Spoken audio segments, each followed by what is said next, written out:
First solution. Let's go at home. Click on configuration.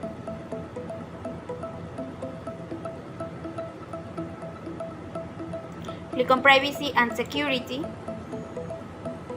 We go down. Click on camera.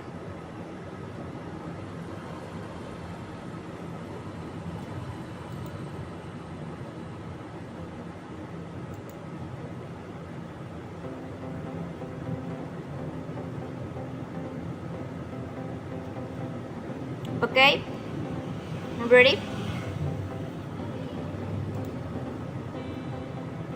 Goodbye friends, subscribe to my channel and tell me in the comments if it helped you with this video.